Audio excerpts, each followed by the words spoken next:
തന്റെ ശിഷ്യന്മാരോട് അരുളപ്പാടായി പറഞ്ഞൊരു കാര്യമാണ്, നിങ്ങൾ ഭൂലോകത്തിലൊക്കെയും പോയി സകല സൃഷ്ടിയോടും സുവിശേഷം പ്രസംഗിപ്പി.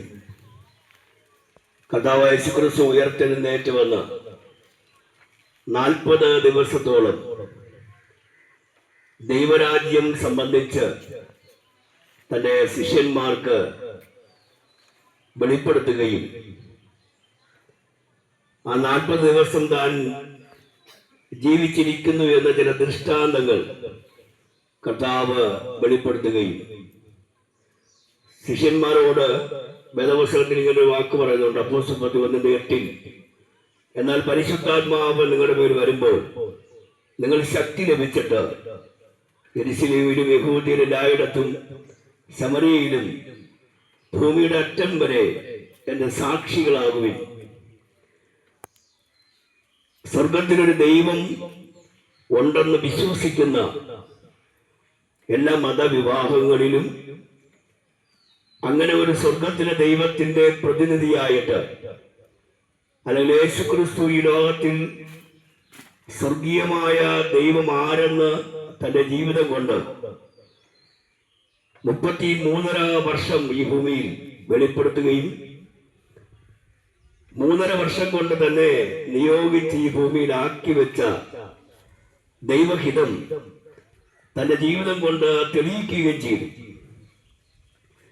മാനവകുലത്തിന്റെ സർവപാപങ്ങൾക്കും പരിഹാരകനായി ഇഹലോകത്തിൽ വെളിപ്പെട്ടു വന്ന നസറേനായ യേശുക്രിസ്തു ഈ ഭൂമിയിൽ വന്നിട്ട് തന്റെ 30-ാമത്തെ വയസ്സിൽ തന്റെ പ്രവൃത്തി ആരംഭിക്കുന്നത് യോഹന്നാൻ സ്നാപകന്റെ കൈക്കീഴിൽ സ്നാനപ്പെട്ടുകൊണ്ടാണ്.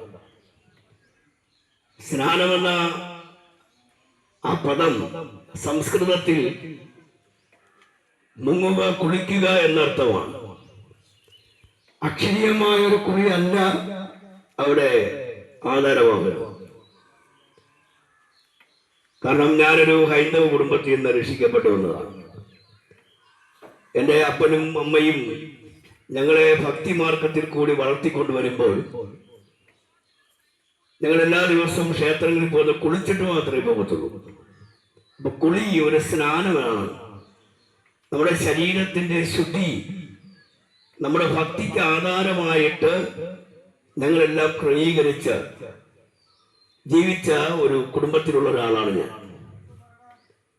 എന്നാൽ യേശുവിനെ രക്ഷകനായിട്ട് സ്വീകരിക്കുവാൻ സാധ്യമായ സാഹചര്യത്തിനകത്ത് എനിക്ക് മനസ്സിലാക്കാൻ കഴിഞ്ഞൊരു സത്യമാണ്, കർത്താവ് യേശുവിൽ വിശ്വസിക്കുക മാത്രമല്ല, വിശ്വസിക്കുന്നവർ സ്നാനപ്പെടണം എന്നുള്ളത് ദൈവത്തിന്റെ കൽപ്പനയാണെന്ന് വേദപുസ്തകത്തിൽ കാണാൻ കഴിയും.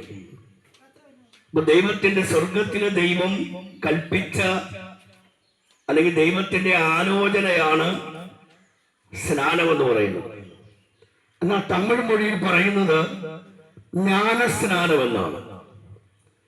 ജ്ഞാനമെന്ന് പറഞ്ഞു കഴിഞ്ഞാൽ ബുദ്ധിപ്രകാശം, സുബോധം വന്നിട്ട് എന്തിനാണ് സ്നാനപ്പെടേണ്ടത്? ആ സ്നാനത്തെക്കുറിച്ചുള്ള ബോധം വന്ന ശേഷം ആ വ്യക്തി എടുക്കുന്ന തീരുമാനമാണ്. ഞാൻ ബൈബിൾ പഠിച്ചപ്പോൾ യേശുക്രിസ്തു സ്നാനപ്പെട്ടത് നമുക്ക് മാതൃകയാണ്. യേശുക്രിസ്തു തന്റെ ജീവിതത്തിൽ കൂടി കാണിച്ചു തന്നത് ചെയ്യുവാനാണ് കർത്താവ് ഞങ്ങളെ ഓരോരുത്തരെയും, അല്ലെങ്കിൽ ഈ ദേശത്ത് തന്നെ യേശുവിനെ കുറിച്ച് പറയുമ്പോൾ ഈ ദേശത്ത് ദൈവം കണ്ട, ദൈവത്തിന് ആവശ്യമുള്ള ചില വ്യക്തികളുണ്ടായിരിക്കും.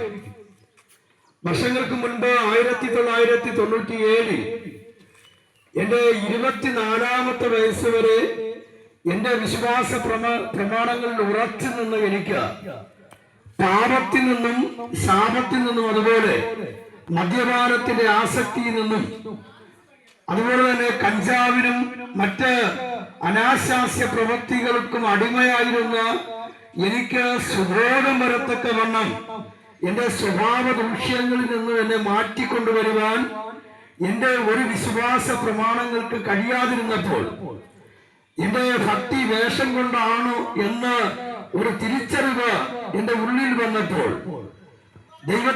ദൈവത്തിന്റെ യഥാർത്ഥ പ്രതീകം എന്തെന്ന് അറിയാത്ത കാലഘട്ടത്തിൽ 24 വയസ്സ് വരെ ലോകപ്രകാരം ലോകമാലിന്യങ്ങളിൽ തെരുവിൽ വളർന്നതുപോലെ മാനസികമായി ശാരീരികമായും അതുപോലെ തന്നെ ജീവിതഗതികളിൽ തകർന്നുപോയ ആത്മഹത്യയുടെ വക്കോളമെത്തി 3 പ്രാവശ്യം ജീവിതം മടുത്ത് ആത്മഹത്യക്ക് ശ്രമിച്ച എന്റെ ജീവിതത്തെ സ്വർഗത്തിലൊരു ദൈവമുണ്ടെന്നും ആ ദൈവം രക്ഷിക്കുന്ന ദൈവമാണെന്നും പാപങ്ങളിൽ നിന്നും മോചിക്കുന്ന ദൈവമാണെന്നും ബോധം പെരുമാറ് തിരുവനന്തപുരത്തുള്ള പൂജപ്പുര സെൻട്രൽ ജയിലിനകത്ത് 1997 ഒരു കേസ് സംബന്ധമായി അടയ്ക്കപ്പെടുവാനും ആ ജയിലറയിൽ വെച്ച് ക്രിസ്തുയേശു ഈ ലോകത്തിൽ വന്നത് പാപികളെ രക്ഷിപ്പാനാണെന്നുള്ള തിരുവെഴുത്ത് ആധാരമായിട്ട് യേശു രക്ഷിക്കുന്ന ദൈവമാണെന്ന് യേശു എന്ന നാമത്തിന്റെ മർമ്മം അന്നറിയത്തില്ലെങ്കിലും ഒരു കാര്യം വ്യക്തമായിരുന്നു. 24 വയസ്സ് വരെ നഷ്ടപ്പെട്ടു പോയ ജീവിതത്തിന്റെ നന്മകളിലേക്ക് ഈ ദൈവത്തെ അല്ലെങ്കിൽ ഈ ദൈവവചനത്തെ വിശ്വസിക്കുവാൻ കാരണമായി തീർന്നപ്പോൾ എന്റെ ആത്മാവിന്റെ മേലും എന്റെ പ്രാണന്റെ മേലും ശരീരത്തിന്റെ മേലും അവയവങ്ങളുടെ മേലും സ്വാധീനിച്ചിരുന്ന സകല പാപ പ്രവൃത്തികളിൽ നിന്നും എന്നെ വിടുവിച്ച് ഇന്ന് നിങ്ങൾ കാണുന്ന ഒരു വ്യക്തിയാക്കി മാറ്റുവാൻ ദൈവത്തിന് സാധിക്കുമെന്ന് ഒരു അടയാളം കൂടിയാണ് ഈ സുവിശേഷത്തിന്റെ സത്യത്തിന്റെ മർമ്മം എന്ന് പറയുന്നത്. കാരണം ബൈബിളിന്റെ വാക്ക് പറയുന്നത് ഒരുത്തൻ ക്രിസ്തുവിലായാൽ അവൻ പുതിയ സൃഷ്ടിയാണ്, പഴയത് കഴിഞ്ഞു പോയി, ഇതാണ് പുതുതായി തീർന്നിരിക്കുന്നു. യേശു ക്രിസ്തുവിൽ കൂടി